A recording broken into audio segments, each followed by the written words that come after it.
یہ ریکارڈنگ آپ کی خدمت میں urduaudiobooks.com کی طرف سے پیش کی جا رہی ہے۔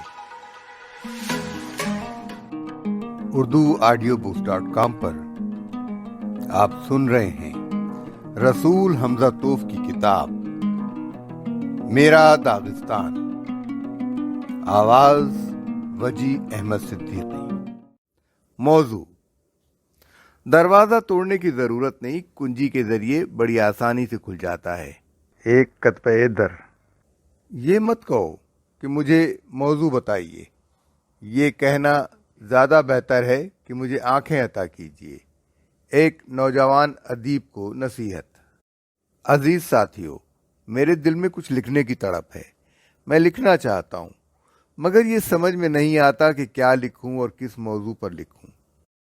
آپ مجھے کوئی اچھا سا موضوع بتا دیجئے، میں اس پر ایک شاندار کتاب لکھ دوں گا۔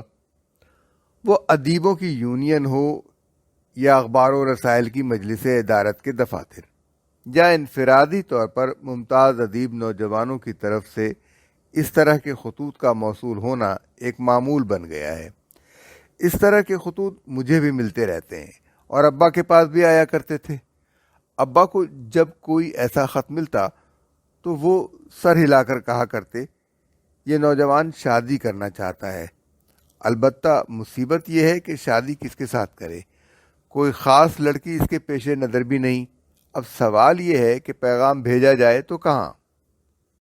یاد کی ایک جھلک۔ ایک بار داغستانی ادیبوں کی یونین کو ابو طالب کا ایک خط ملا، جس میں یہ درخواست کی گئی تھی کہ وہ دور دراز کے ایک پہاڑی گاؤں میں کچھ مواد جمع کرنے کی غرض سے جانا چاہتے ہیں۔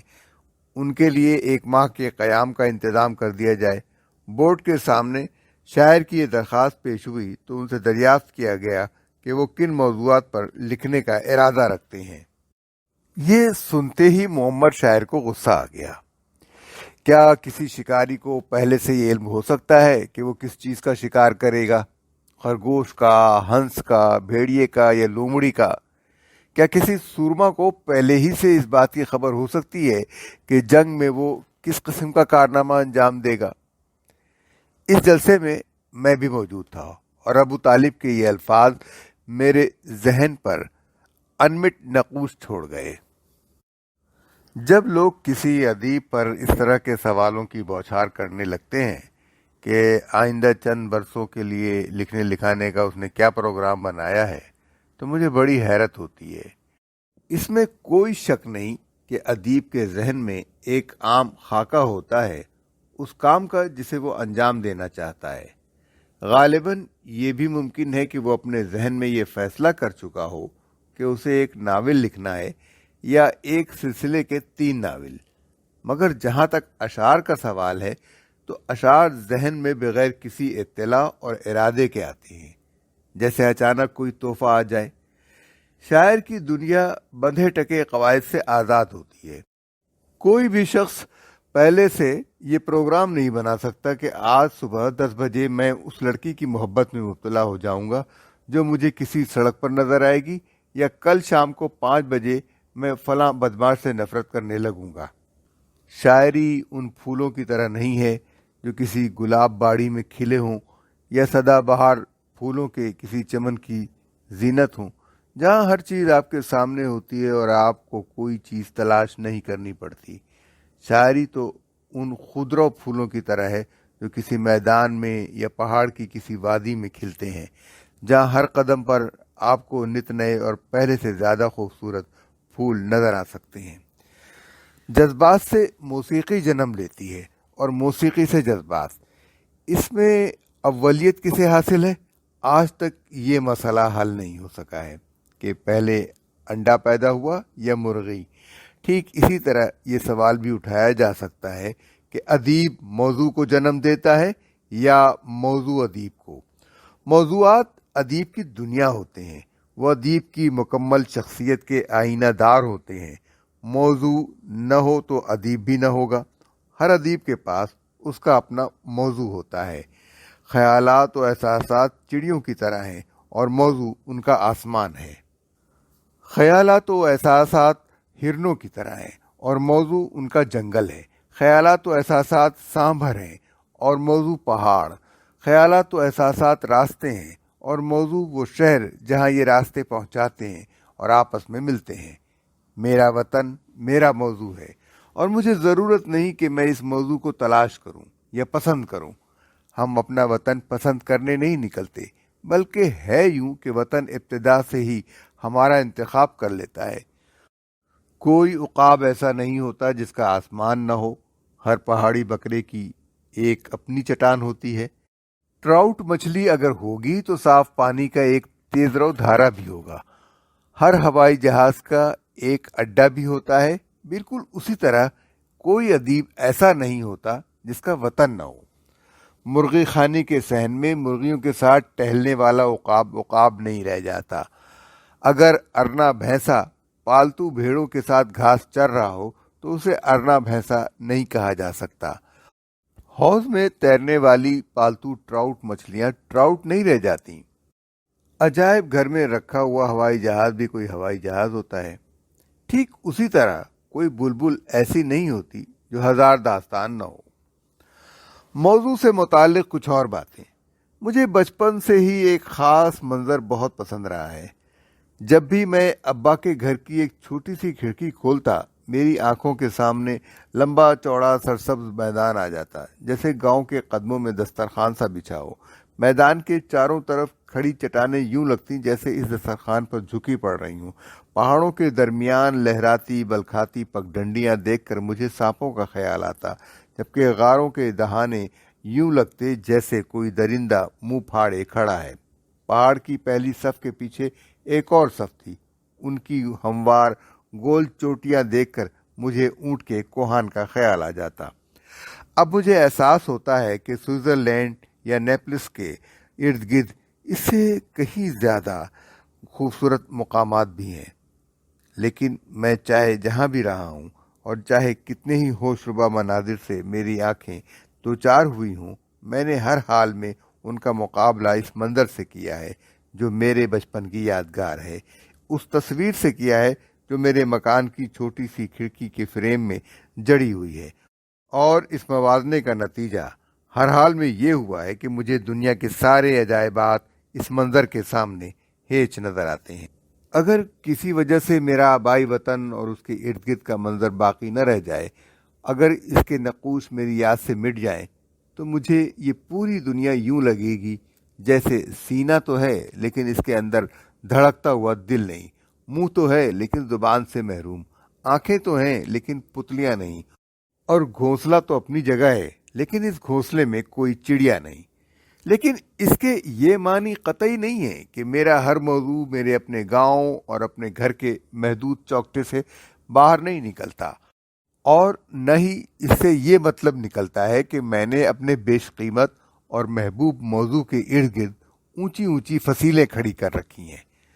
بعض کھیت ایسے ہوتے ہیں کہ جب ہلکی نوک مٹی کی بھاری پرت اتارتی ہے تو اس کے نیچے چکنی اور زرخیز مٹی ابھر آتی ہے۔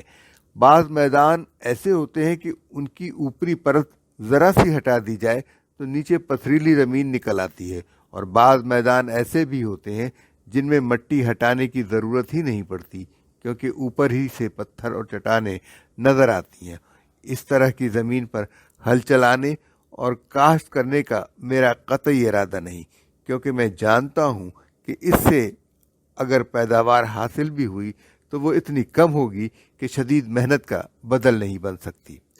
میں اپنے وطن سے اپنی محبت کو اس طرح باندھ کر نہیں رکھنا چاہتا جیسے کسی ایسے گھوڑے کو جو دن بھر اپنا کام انجام دے چکا ہو، پیر میں بندھن باندھ کر اور گلے میں ایک لمبی رسی ڈال کر چھوڑ دیا جاتا ہے تاکہ وہ ایک محدود دائرے میں گھوم پھر کر گھاس چر سکے۔ میں اپنے گھوڑے کی لگام اتار لیتا ہوں، پسینے میں بھیگی اس کی گردن تھپ تھپاتا ہوں اور یہ کہہ کر چھوڑ دیتا ہوں، تھوڑی گھاس چر لے تاکہ تجھ میں دوبارہ تازگی پیدا ہو سکے۔ میرے پاس وطن کا جو احساس ہے اس میں اتنا ہی سکون اور اتنی ہی وسعت ہے جتنی اس گھوڑے میں جسے گھاس چرنے کے لیے پوری طرح آزاد چھوڑ دیا گیا ہو۔ میں دنیا کے تمام مظاہر کو اپنے مکان، اپنے پہاڑی گاؤں، اپنے داغستان یا اپنے احساس وطنیت کی نظر سے نہیں دیکھنا چاہتا، بلکہ مجھے دنیا کے تمام مظاہر میں اور اس کے کونے کونے میں اپنے ملک اور اپنے وطن کا احساس ہوتا ہے، اس کی جھلکیاں نظر آتی ہیں، اور یوں میرا موضوع پوری دنیا کا احاطہ کر لیتا ہے۔ مجھے یاد ہے کہ ایک بار دور دراز اور خوبصورت شہر سانتیاگو میں مرغوں کی ککڑوں کو کی آواز پر میری آنکھ کھلی۔ بیدار ہوا تو چند لمحوں کے لیے مجھے یوں محسوس ہوا کہ جیسے میں سانتیاگو میں نہیں، اپنے گاؤں اور اپنے گھر میں ہوں، اور یوں سانتیاگو کے مرغے بھی میرے لیے ایک موضوع بن گئے۔ ایک بار مجھے جاپان میں حسن کا ایک مقابلہ دیکھنے کا موقع ملا۔ یہ مقابلہ حسن جاپان کے ایک شہر کاماکورا میں ہوا تھا۔ جب مقابلے میں حصہ لینے والی وہ خوبصورت دوشیزائیں ہمارے سامنے سے گزریں، جن میں سے کسی ایک کو ملکہ حسن منتخب ہونا تھا، تو بے ساختہ مجھے اپنی محبوبہ یاد آ گئی، جسے بہت دور آوارستان میں چھوڑ آیا تھا، اور ذہن ہی ذہن میں ان دوشیزاؤں کا موازنہ میں اپنی اس محبوبہ سے کرنے لگا۔ ان میں سے کسی ایک میں بھی وہ بات نظر نہ آئی جس نے مجھے اپنی محبوبہ کا گرویدہ بنا دیا ہے، لیکن اس طرح جاپان کی یہ حسینائیں اور خود منتخب ہونے والی ملکہ حسن بھی میرا موضوع بن گئی۔ نیپال میں اپنے سفر کے دوران بدھ مندروں اور شاہی محلوں سے نشاط دید و دل حاصل کرنے اور ان 22 چشموں کو دیکھنے کے بعد، جن کے بارے میں کہا جاتا ہے کہ دنیا کی ساری بیماریوں، سارے دکھ درد اور ساری برائیوں کا علاج ان میں موجود ہے، میں کٹھمنڈو کے ڈھلوان پہاڑوں پر چڑھا۔ یہاں پہنچ کر مجھے اپنا داغستان یاد آ گیا، اور مجھے اتنی خوشی حاصل ہوئی اور سکون ملا کہ پرعیش محلوں اور مندروں کی شان و شوکت ہیچ نظر آنے لگی۔ مجھے فن تعمیر کے ان نادر اور پرکار نمونوں کے مقابلے میں یہ معمولی پہاڑ کہیں زیادہ دلکش اور پرسکون محسوس ہوئے، اور مجھے یہ لگا کہ وہ شفا بخش چشمے تو نہیں، البتہ یہ پہاڑ ہیں جو تمام بیماریاں اور دل کی ساری برائیاں دور کر سکتے ہیں۔ یوں نیپال کے بدھ مندر اور پہاڑ بھی میرے لیے ایک موضوع بن گئے۔ ہندوستان کے بھرے پورے اور پرشور شہروں کی سیر کے بعد مجھے ایک چھوٹے سے گاؤں لے جایا گیا جو کلکتہ کے پاس واقع ہے۔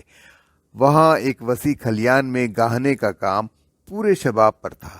گیہوں کی سنہری بالیاں زمین میں بچھی تھیں، جن پر بڑی خاموشی اور اطمینان کے ساتھ بیل چکر لگا رہے تھے۔ میں نے دنیا میں بہت سارے عجائب گھر اور تھیٹر دیکھے ہیں، لیکن مجھے کبھی اتنی خوشی نہیں ہوئی جتنی سنہری بالیوں کو پیروں سے روندنے والے ان آہستہ خرام بیلوں کو دیکھ کر۔ مجھے ایسا محسوس ہوا جیسے میں اپنے گاؤں میں ہوں اور زمانہ پیچھے لوٹتے ہوئے اس منزل پر جا پہنچا ہے جہاں آج کا میں یعنی رسول محض ایک بچہ تھا، اور یوں کلکتہ کے قریب کا یہ گاؤں بھی میرا موضوع بن گیا۔ میں نے دیکھا ہے کہ انڈونیشیا کے پہاڑی علاقوں میں ڈھول اسی طرح بجتے ہیں جیسے میرے داغستان میں۔ نیو یارک کی سڑکوں پر میری ملاقات ایسے قفقازیوں سے ہوئی ہے جو ہمارا قومی لباس ایک مخصوص طرح کا لمبا کوٹ پہنے تھے۔ مجھے استنبول اور پیرس میں ان داغستانیوں کے پشمردہ چہرے نظر آئے جنہوں نے خود جلا وطنی کی زندگی اختیار کر رکھی ہے۔ مجھے یہ لوگ دنیا میں سب سے زیادہ تباہ حال محسوس ہوئے۔ میں نے لندن کی ایک نمائش میں مٹی کے وہ برتن دیکھے جو ہمارے بلخاری دستکاروں کی کاریگری کے نمونے تھے۔ وینس میں لاک گاؤں توسو فکرا کے مشہور نٹوں کو اپنے شاندار کرتب دکھاتے اور حاضرین کو ان کے کرتبوں پر اش کرتے دیکھا ہے، اور پٹسبرگ کے شہر میں پرانی کتابوں کی ایک دکان پر مجھے شاہ میل کے بارے میں ایک کتاب نظر آئی۔ غرض یہ کہ میں جہاں جہاں گیا مجھے ایسے رشتے ضرور ملے جن کا ایک سرا میرے داغستان سے جا ملتا تھا۔ کسی سورما پر اگر بہت سارے دشمن ایک ساتھ حملہ کر دیں تو اس کے لیے جان بچانا مشکل ہو جائے گا، کیونکہ وہ بیک وقت سامنے سے اور عقب سے ہونے والے حملوں سے اپنا دفاع نہیں کر سکتا۔ لیکن اگر اسے کوئی ایسی چٹان مل جائے جس کا وہ سہارا لے کر عقب سے ہونے والے حملے سے محفوظ رہ سکے تو معاملہ کافی آسان ہو جاتا ہے، کیونکہ ایسی حالت میں ایک پھرتیلا اور ماہر شمشیر زن بیک وقت 2 بلکہ 3 دشمنوں کا بھی مقابلہ کر سکتا ہے۔ داغستان میرے لیے ایک ایسی ہی بڑی چٹان ہے، میں اس کا سہارا لے کر ساری دشواریوں کا مقابلہ کر سکتا ہوں اور مشکل ترین آزمائشیں جھیل سکتا ہوں۔ سیاح جب ملکوں کی سیاحت کے بعد وطن لوٹتے ہیں تو نت نئے گیت ساتھ لاتے ہیں، مگر میری مصیبت یہ ہے کہ میں چاہے جہاں بھی جاتا ہوں، جب واپس ہوتا ہوں تو میرے ساتھ داغستان ہی کے گیت ہوتے ہیں۔ جب میں کوئی نئی نظم کہتا ہوں تو مجھے یوں لگتا ہے کہ میں نے اپنے وطن کو نئے سرے سے جانا ہے، ایک نئے لحاظ سے سمجھا ہے، اور اب میں پہلے کے مقابلے میں اس سے زیادہ محبت کرنے لگا ہوں۔ میرے لیے میرا وطن داغستان لامحدود اور بے کنار ہے۔ اپنی نوٹ بک سے: عقاب عقاب، تیرا پسندیدہ گیت کون سا ہے؟ فلک بوس پہاڑیاں۔ سمندری مرغابی، تو کس چیز کے بارے میں گیت گاتی ہے؟ نیلے گہرے سمندر کے بارے میں۔ پہاڑی گدھ، تیرا من پسند گیت کس چیز سے متعلق ہے؟ میدان جنگ میں پڑی لاشوں سے متعلق، جو مجھے بے حد مرغوب ہیں۔ ادب کی دنیا میں بھی پرندے ہوتے ہیں، وہاں بھی عقاب اور سمندری مرغابیاں پائی جاتی ہیں، جو اپنی اپنی پسند کے مطابق پہاڑوں کے بھی گیت گاتے ہیں اور سمندروں کے بھی۔ ہر پرندہ اپنے وطن اور اپنے موضوع کا حامل ہوتا ہے، لیکن اس دنیا میں پہاڑی گدھ بھی ہوتے ہیں، انہیں سب سے زیادہ اپنے آپ سے محبت ہوتی ہے۔ پہاڑی گدھ جب میدان جنگ میں پڑی کسی لاش کی آنکھیں نکال رہا ہو تو اسے اس کی پرواہ نہیں ہوتی کہ یہ آنکھیں کسی سورما کی ہیں یا کسی بزدل کی۔ میں ایسے ادیبوں سے واقف ہوں جن کے سامنے صرف ایک چیز ہوتی ہے: وقتی فائدہ۔ آج وہ وہی کام انجام دیں گے جو انہیں آج فائدہ مند لگ رہا ہو، اور کل وہ جسے وہ کل کے لیے مفید سمجھیں۔ موضوع سے متعلق کچھ اور باتیں۔ موضوع ایک ایسی الماری کی طرح ہے جس میں طرح طرح کا سامان بھرا ہوا ہو۔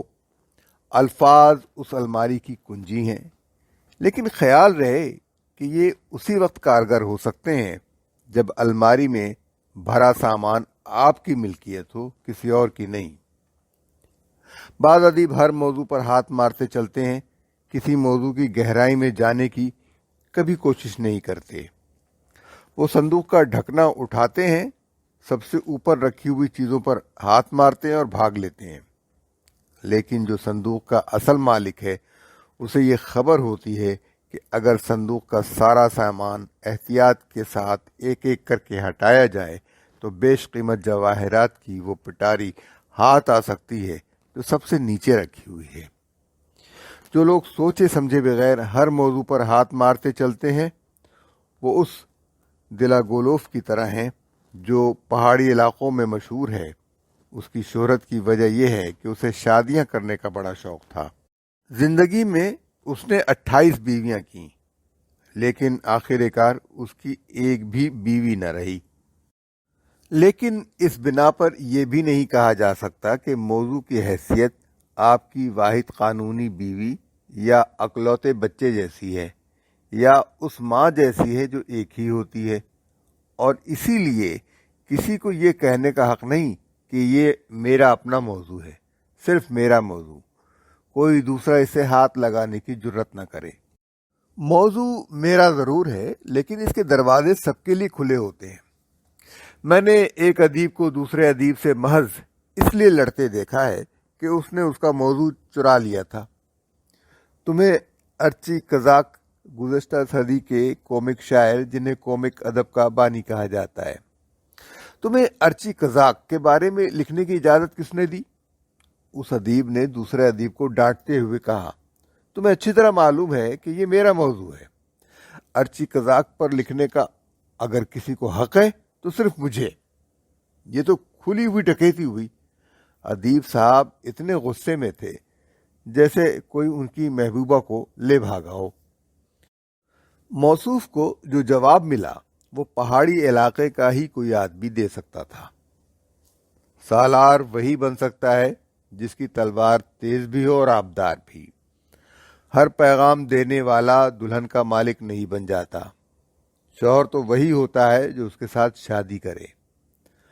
ہر موضوع کی طرح ارچی قزاق بھی موضوع کے لحاظ سے اس کی ملکیت ہوگا جو اس کے بارے میں سب سے اچھی کتاب لکھ سکے۔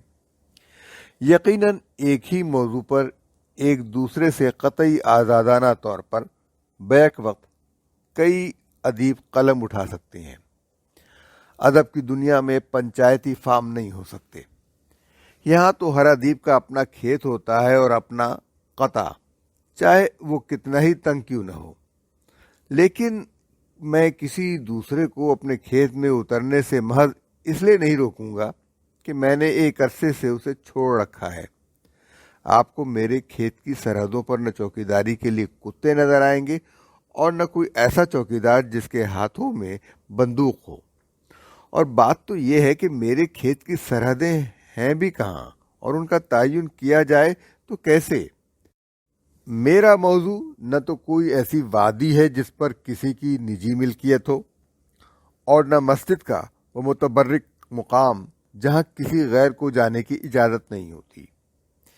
ایک بار داغستانی ادیبوں کی ایک کانگریس میں ایک بحث اٹھ کھڑی ہوئی، داغستانی ادیب دوسرے ملکوں اور دوسری قوموں کے بارے میں کیوں لکھیں؟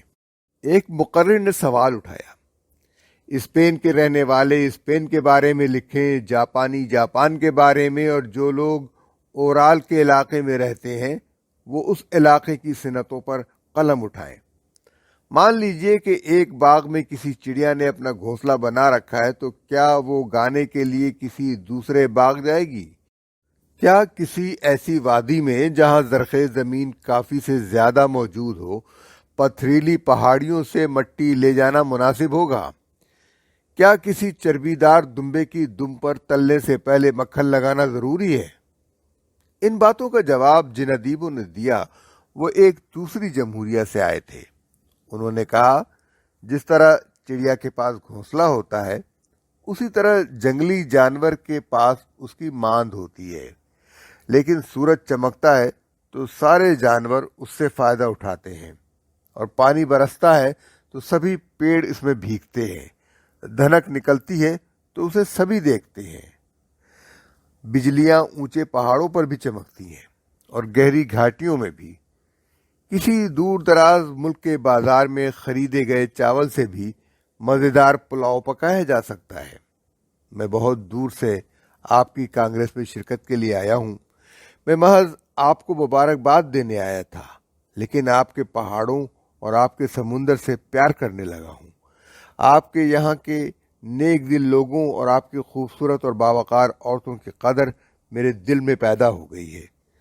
اگر میں آپ لوگوں کے بارے میں کچھ لکھوں تو میرے وطن کے لوگ میرا شکریہ ادا کریں گے، اور اگر آپ ہمارے علاقے کے بارے میں لکھیں تو اس سے بھی کوئی نقصان نہیں پہنچے گا۔ محبت کی طرح ادیب کا انتخاب بھی آزاد ہوتا ہے۔ کیا محبت دل میں داخل ہونے کے لیے کسی کی اجازت کی طلبگار ہوتی ہے؟ کانگریس میں اس مہمان کا تالیوں کی گونج کے ساتھ خیر مقدم کیا گیا، جس کے الفاظ تیر کی طرح سیدھے اور تیز تھے۔ لیکن ایک طرف تو میں تالیاں بجا رہا تھا اور مقرر کے الفاظ سے قریب قریب متفق ہوتا جا رہا تھا، دوسری طرف بعض خیالات تھے جو میرا پیچھا نہیں چھوڑ رہے تھے۔ دوسری قوموں اور دوسرے ملکوں کے بارے میں لکھنے میں کوئی حرج نہیں، بشرط یہ کہ آپ کو اپنے موضوع پر پوری گرفت حاصل ہو۔ میرا چھوٹا سا داغستان اور میری وسیع و عریض دنیا دو پہاڑی چشمے ہیں جو وادی تک پہنچتے پہنچتے آپس میں مل کر ایک دھارے کی حیثیت اختیار کر لیتے ہیں۔ آنسو کے دو قطرے جو دو آنکھوں سے ٹپکتے ہیں، دو رخساروں پر مچلتے ہیں، لیکن غم یا مسرت کے ایک ہی جذبے کی پیداوار ہیں۔ دو آنکھوں سے آنسو کے دو قطرے شاعر کے رخسار پر ڈھلکے، ایک قطرے میں غصے کی بو، ایک قطرے میں پیار کی خوشبو، ایک قطرہ غم کا مظہر، ایک میں خوشی کا پیکر۔ آنسو کے دو قطرے، چھوٹے قطرے، جیسے دو بلور کے من کے، دو قطرے، معمولی قطرے، تنہا تنہا بہتے جائیں،